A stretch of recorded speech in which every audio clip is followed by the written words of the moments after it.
Welcome to Limitless, the Blind Beginnings podcast where seeing things differently inspires limitless possibilities. This podcast is being brought to you by Blind Beginnings, an organization based in Vancouver, Canada, that supports children and youth who are blind or partially sighted, along with their families. Limitless was created in order to inform, educate, entertain, and share stories from within the blind and partially sighted community in order to show the world that the opportunities for those who are blind or partially sighted are truly limitless. And now, it is my pleasure to introduce you to your host, the Executive Director and Founder of Blind Beginnings, Sean Marcellet. Welcome back to Limitless, the Blind Beginnings podcast. I'm your host, Sean Marcellet, and we are so happy that you've joined us again this week. So last week's episode was all about Camp Hornby, and if you didn't get a chance to listen to that, you'll want to check that out. It was a pretty interesting topic, but also we tried something new with that episode. And sticking with the camp theme, today we're going to talk about the other camp we did this summer, which was our fashion camp. And we've got some of the participants from that camp who are going to be our models in our upcoming Limitless Beauty Blind Beginnings Fashion Show in October here with me today. Welcome, Nika, Nolan, Acacia, and Allie. Hello.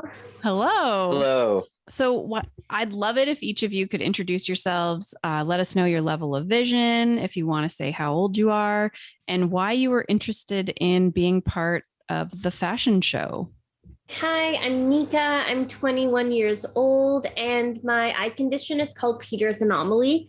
So most of my vision, my usable vision, is in my left eye. I can see shapes and colors, but I'm not able to see small details unless I'm up close. And I think I've always wanted to do modeling. I kind of just looked into it because some of my friends in high school got into modeling, but I kind of realized that I didn't fit any of the specifications that typical models are supposed to be in terms of body proportions. And I reached out to a couple different agencies and they weren't really sure how to work with a disabled model. So I kind of just gave up on that. But I've also always really been into fashion and I've kind of used it as a creative outlet. And that's kind of been one of my areas that I like to advocate for equality for people who are blind and visually impaired is the fact that we can be into fashion just like sighted people are. So when this fashion show kind of opportunity came about, I was really excited when I had the opportunity to join and do the fashion camp. Hello, I'm Nolan. My eye condition is called Leber's congenital amaurosis, and I'm 15 years old. And the reason that I was interested in going to the fashion camp was there are two reasons. Like, I got to see my friends and I haven't really been involved in anything fashion related. So I thought it would be a new experience for me. So I'm Acacia. I'm 16. I have low vision, so I have trouble seeing distance and detail, especially when there's things like glare. So I didn't really know anything about fashion or makeup prior to the camp, but it was always something I was kind of interested in and definitely wanted to learn more about. So I thought I was really excited. That was a cool opportunity. And then also just to get to meet everyone and see everyone in person because I hadn't done that. Hi, I'm Allie. My level of vision is pretty small. I have a little bit of peripheral vision on both eyes, but I'm still a keen user. I wanted to be involved in the fashion show because I've always liked fashion and I always wanted to be in a fashion show, or I don't know, I grew up watching a lot of movies and stuff about it. So I was really excited when I got notified that this was going to happen, and I signed up as soon as I got the email. Okay, well, let's tell our listeners what we did at fashion camp. I feel like I'd love for you guys to do that.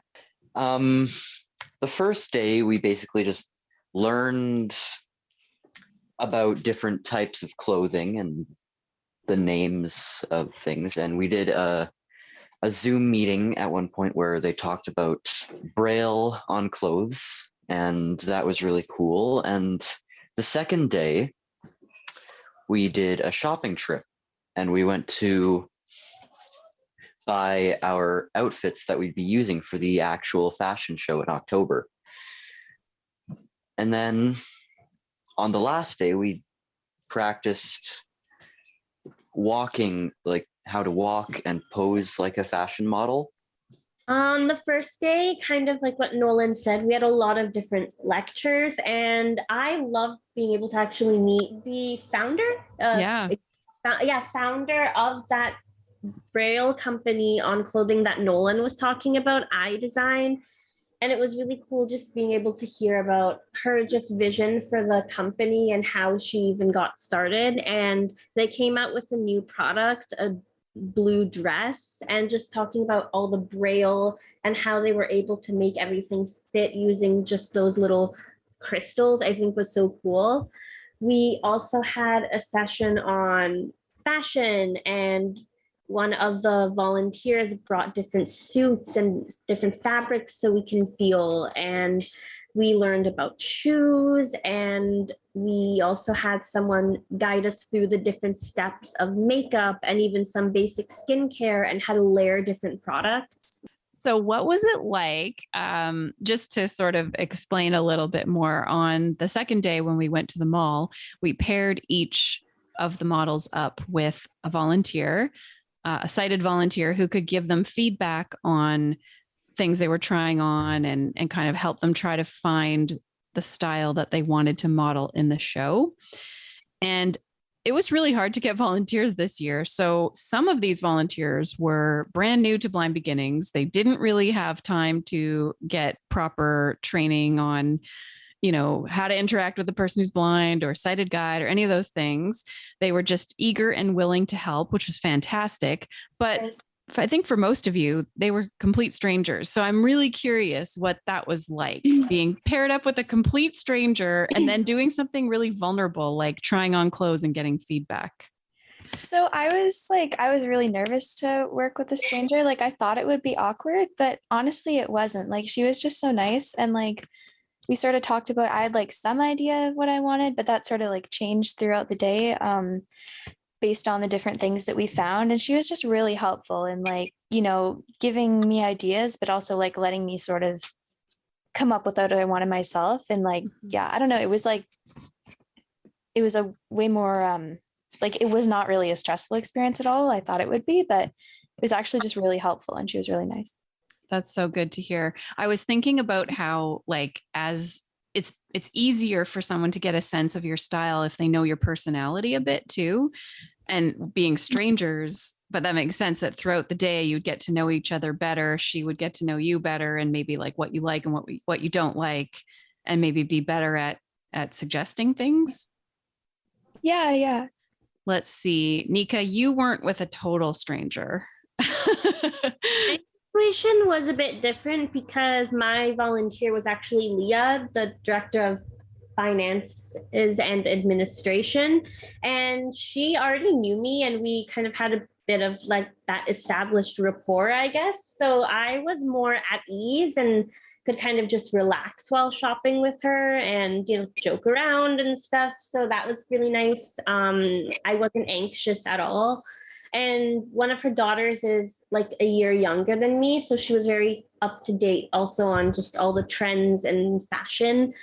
And I have rarely met people who can keep up with me when I'm shopping, and Leah could, so that is a rarity. But yeah, I found that she just had a really great balance of listening to me, but also kind of interjecting with her opinions. And when she said something like maybe wasn't the best for like the fashion show, just because I've had like some sighted people kind of be blunt in a way that hurt my feelings, and Leah didn't. I didn't feel like bad or anything. She was just very matter of fact, like, oh, I don't think this would look the best on the runway or on your body type. And her just views on clothes are a lot different than my parents. So it's kind of like, oh, like, I don't know, like, is this too bright? Is this too like cropped, and she was very like honest about what looks good and what doesn't. And I definitely tried on some clothes that were kind of outside of my comfort zone that I never would have thought of, but I'm kind of realized that I like actually like dressing different. And even the outfit that I got is a lot different than what I would have picked out. But now kind of looking back, I'm so happy I got it. And I'm really happy I tried it on in the first place. Oh, that's so cool. That's great. Allie, what about you? How was it with your volunteer? It was really good, actually. She was super good. I thought she was involved with Blind Beginnings before, or because she knew how to do the sighted guide. She knew she was pretty chill about it, and like she knew how to do it and everything. Although she was taller than me, so her walking was me running most of the time. So I thought that was kind of funny, but she was really good and really fast in getting the hang of like what I was looking for and what stores. We did go up and down the escalator over 30 times though. I stopped because we went up and then we went to one store and we realized, I was like, oh, I want to get that. And she was like, okay, that's in the store downstairs. So we would go back downstairs and then we'd go back up. So we kept going back up and down. So did she give you feedback when you tried things on? Like, that looks good, that doesn't look good, or like make suggestions of, hey, do you want to try this or that? Yes. Yeah, for sure. There were a couple of things that I ended up trying on and she was like, no. And then she wouldn't just say no, she would actually say why. And so I really appreciated that, because when I used to go shopping when I was younger with like my mom, she has a very different style than I do. So just because she didn't like it, she would say no, even though it did look okay. So I sort of learned from like my vision teacher and like other people around me, always telling me like, ask the girls that are working there, tell them what you're looking for, sort of give them an idea, and then they can help you figure out what they have because they work there, right? Nolan, yours wasn't a stranger either. You got to go with Dougie. I did. How was that for you? It was pretty good. At first, I was a bit unsure of the whole shopping thing. I didn't really know what I was doing, but Dougie was like really good and confident that we could just get it done. And you did. Yeah, we did. We were actually quicker than most of the others. Like, well, you're a guy. Nolan, did you try on a bunch of things, or were you focused on, did you know what you wanted to get? Actually, like I didn't really know what I wanted to get, but the first store we stopped at was actually, we just picked out the clothes and it turned out well, and that's what we got. What did your families think of the outfits you got, or your friends, anybody that, you know, obviously they're not going to be publicly displayed until the fashion show in October, but of course the close people in your lives, I'm sure you've shown somebody the outfit. So what kind of feedback did you get, Acacia? Yeah, I wasn't like sure what they think, but they actually liked what I'd picked out. They're always like telling me to be more adventurous, and I never am. And then I like was that day. So cool. I don't know. I think that like it worked, good. yeah. That's good. Nika, what about you? You said your outfit was kind of different than you would normally wear.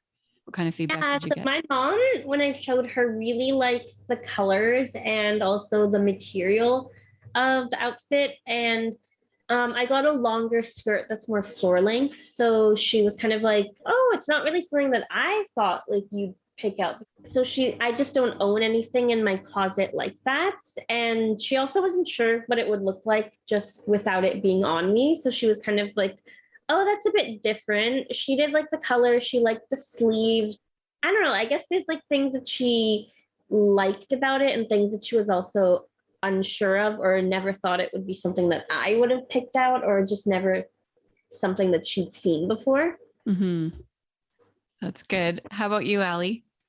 if I'm describing it as if my mom would have liked it, it would be no, because I don't want to give it away, but it's pretty nice. Did your sister like it? Yeah.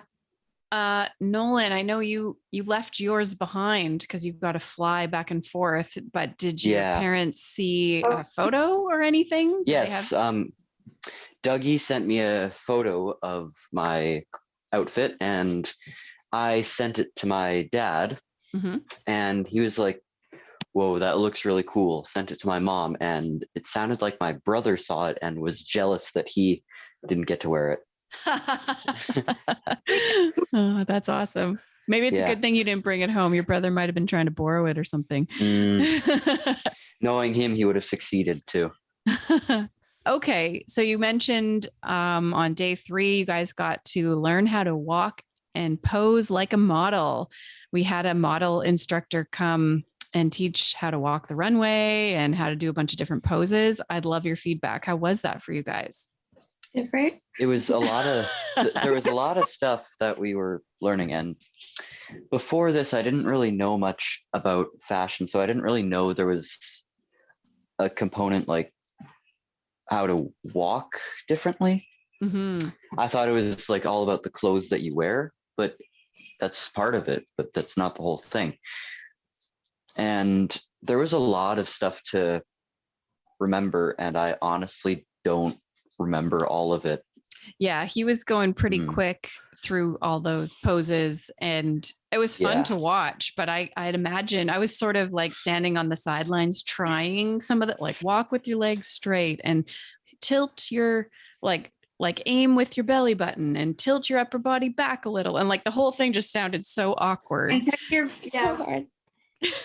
Placing your feet like in front of each other. Right. One foot in front of the other, like you're walking a tightrope. Yeah. It not natural, right? Yeah. Go I ahead, was Kate. wearing heels and I like almost fell over several times. It was right. And I was like trying to get the timing like with the guide dog. And I'm kind of just like, wait, how do I keep my shoulder back if I'm trying to keep this? And then when we were doing the different poses, like how do I put both hands behind my neck when I have to hold a leash? Yeah, that was another component that we had to figure out is how are we going to do this if you're holding a white cane or if you use a guide dog? Are they going to be on the runway with you? And that, like, what was that like, Nika? It took me a while to figure out. Like, I kind of learned that I had to loop the leash around my arm maybe for some of the poses, or some of the poses I might just have to do one hand and the other one I could just leave on my waist.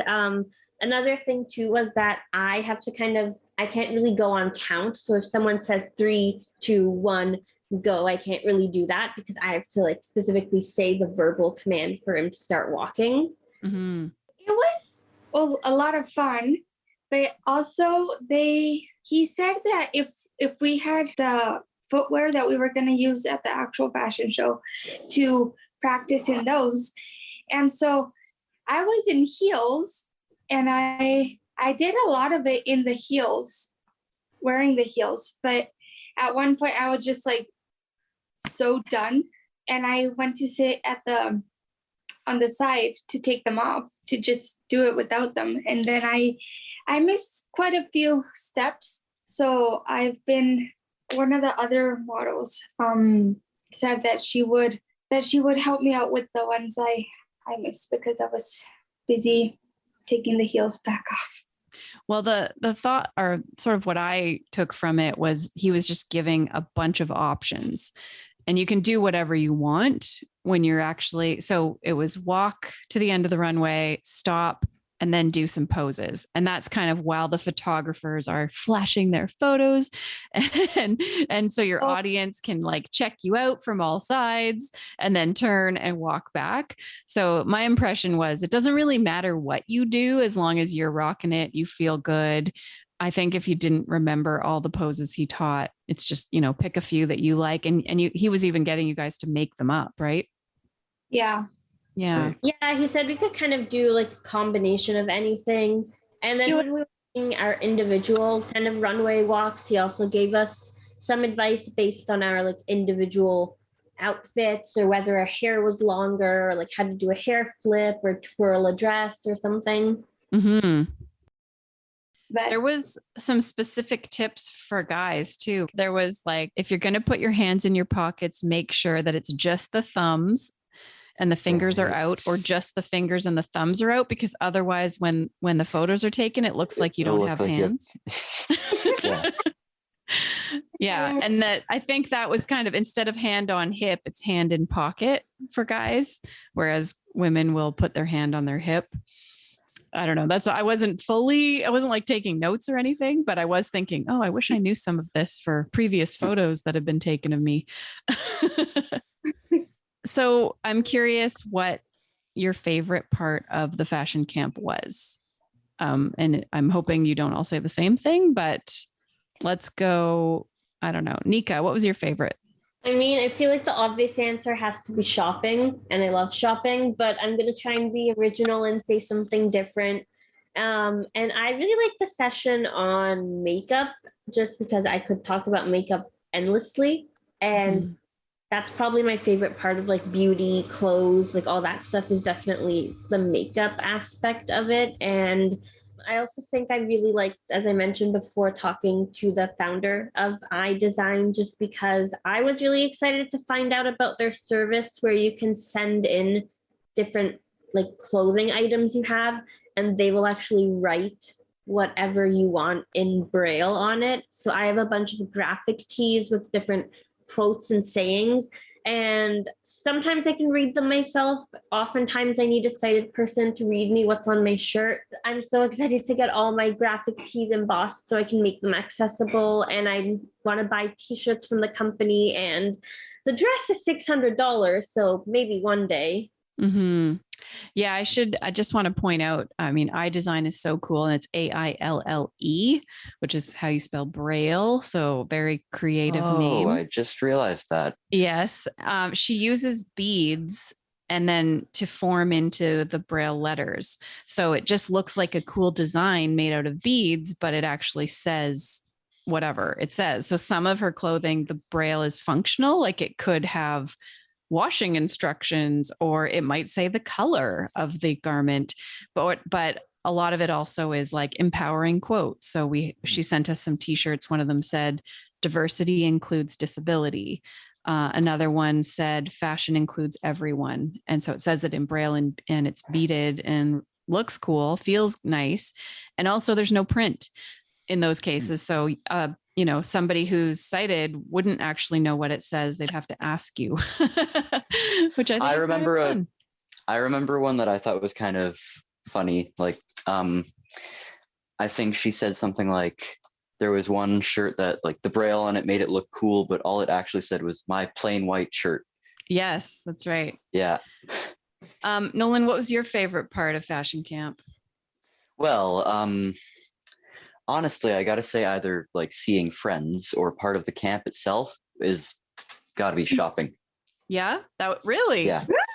Wow. Okay. Even though you got her done in one store. Yeah, and the food was good when we got it after. Hilarious. Acacia, what about you?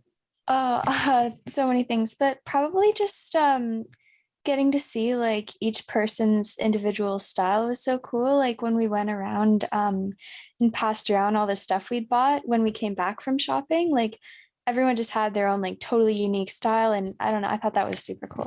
Me too. I loved that. It was so fun for me because at the mall, I was just sitting there all day, kind of being that check-in point for people. And so I had no idea what everyone was doing, what stores they were going to. And then when we got back, everybody passed around what they purchased, and we got to feel dresses and shoes and suits and different things. And everyone picked something so unique that, yeah, I'm really excited for the big show when everyone gets to see what you guys got. Allie, what was your favorite part of the camp? Well, I think for me, of course, like seeing everyone in person, like all of us, because it's just different when you're online all the time. But definitely the shopping was pretty cool. and also the model, the practicing like the walking, Yeah. the runway. And although I must say, I kind of freaked out when I turned around and I saw this huge camera following me. That kind of freaked me out. But I was like, Allie, put a straight face. It's okay. Right. So Allie's referring to a documentary is being made about our fashion show, and it included the fashion camp. So that won't be released until 2023, but there was cameras following us the entire camp, which I got, yes. And yeah, the whole time. I feel like being blind sometimes is an advantage when there's filming going on, because if you can't see the camera, you can sort of pretend it isn't there. But when you can see it, I feel like that would be super intimidating. How was that for you guys? It was kind of funny because I remember with the camera crew, I spent like a solid 20 minutes of them filming just me walking with Gabe back and forth. And I'm just kind of like, am I like walking properly? Am I like looking natural? He was probably confused, like, why are you making me rework this path? I did nothing wrong. Yeah. What about you, Acacia? You probably have enough vision to see the camera. Yeah, sometimes I don't see things right away because like looking at certain angles I can see better. So I'd like turn it in a direction and be like, oh, whoa, they're there. But one thing, like when they were filming like the filler stuff when we were at the restaurant and stuff, and they kept going back and forth, and I'd look up and there'd be a camera there, and I was like, oh my gosh, I hope it didn't like eat my salad really messily and stuff. I'm always scared I'm gonna do that, and then I'm like, oh no, they please don't filmed catch us it on eating? camera. Yeah. They filmed us eating? Really? Yeah, just a little bit. I know. I Oh. ordered wings, and I'm like, oh, that's not a good camera eating choice. Yeah, I didn't think of that. Spaghetti noodles, like dripping with Alfredo sauce spaghetti noodles. Now I'm hungry. So, was there anything that you learned about being a model or about fashion that you didn't know before? This is kind of random and maybe a bit weird, but when we had this session on shoes, I never heard of a slingback before.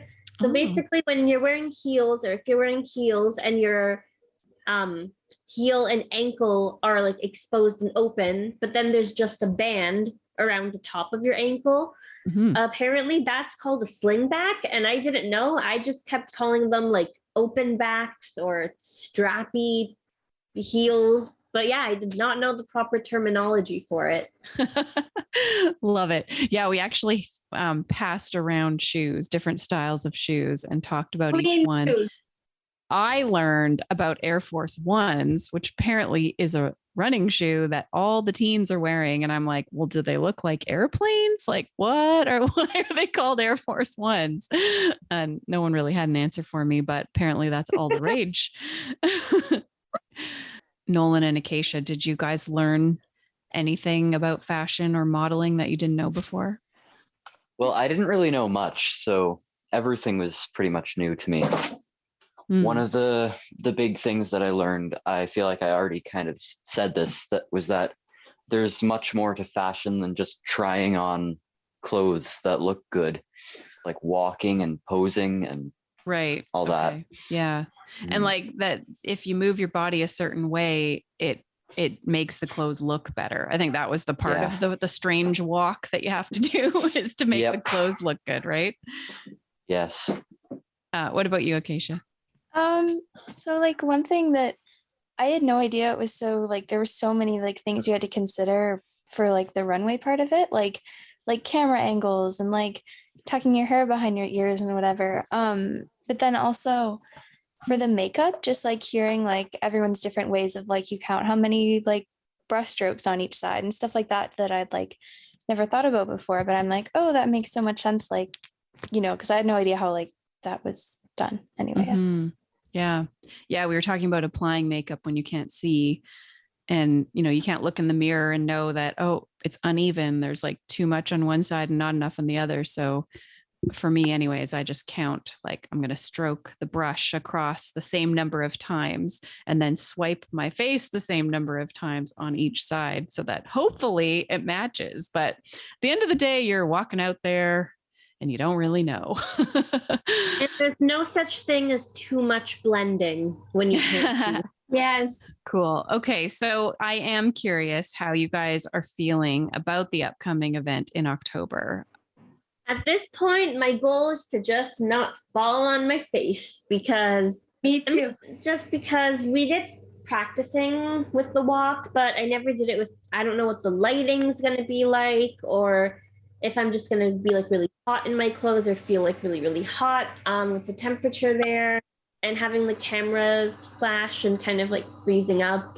Also because I will be walking with my guide dog. So it's like, oh, how will he handle it? Like, hopefully he won't like get really distracted by something and like pull me over or something. Mm-hmm.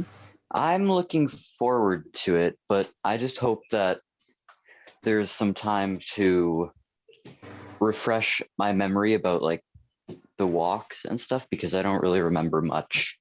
Mm-hmm. And I don't want to be getting out on the runway not knowing what I'm doing. Yeah.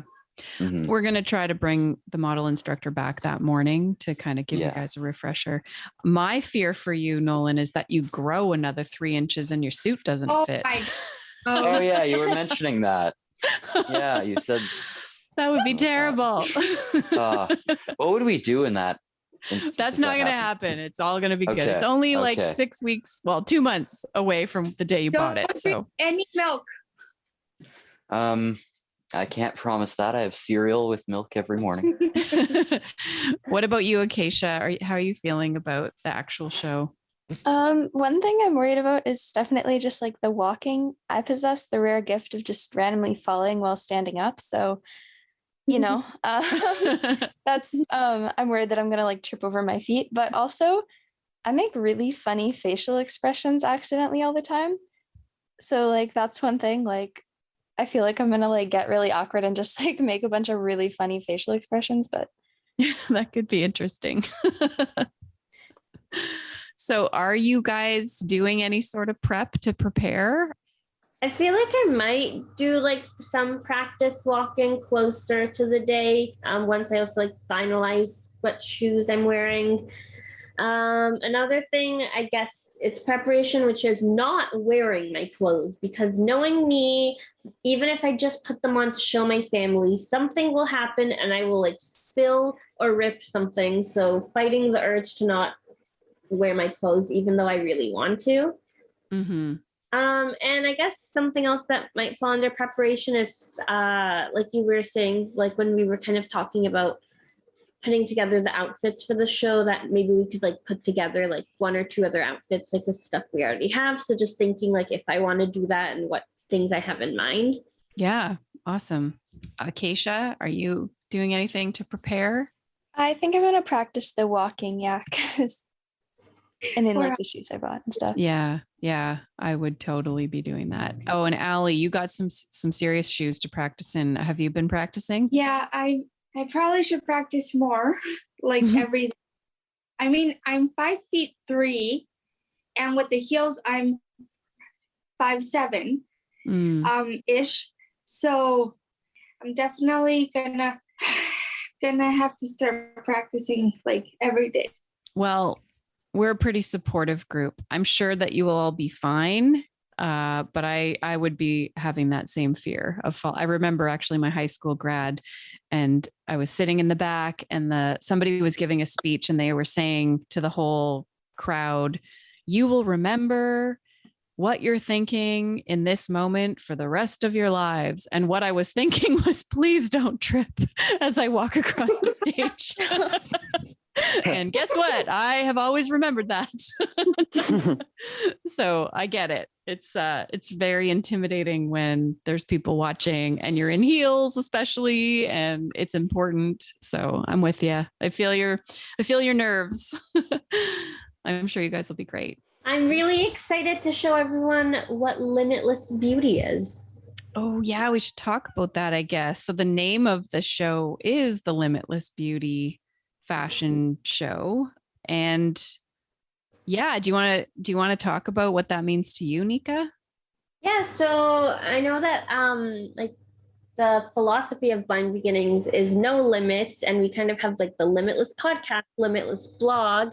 And to me, Limitless Beauty just kind of means that I feel like in society we have this almost mold of what beauty is supposed to be. And if you don't fit that mold, if you're a different height or if you're not super skinny, it's like you're automatically not beautiful, which I personally don't agree with. And I don't think that there's just a one size fits all when it comes to fashion and beauty. And that's kind of why I'm really excited to be able to show my individualistic style. Love that. Thank you for reminding us, because that is kind of the whole point of why we're doing this. I think that people maybe think if you're blind, you don't care what you look like, or you're not interested in beauty, or maybe you don't even know what beauty is. And yeah, beauty is so much more than just what it looks like. We talked a lot at the camp about how it's what it feels like. It's what it feels like on your body. It's maybe what the clothing actually feels like, the texture, there's so much more to it than just how you look.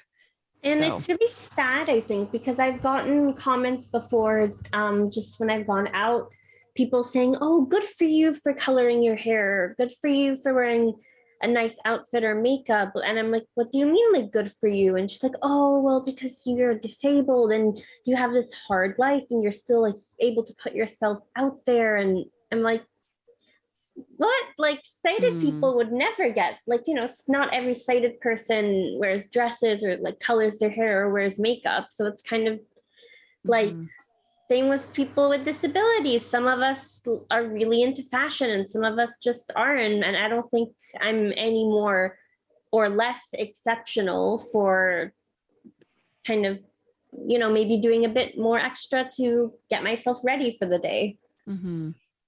Yeah. Well, I hope that this fashion show changes perceptions of blindness. That's kind of at the heart of why we're doing it. So we'll see what happens. But thank you all for being brave and being in the show. And thank you for being here today to share your experience. Thank you. Our Limitless Beauty Blind Beginnings Fashion Show is taking place on Sunday, October 16th at Jig Space in Vancouver.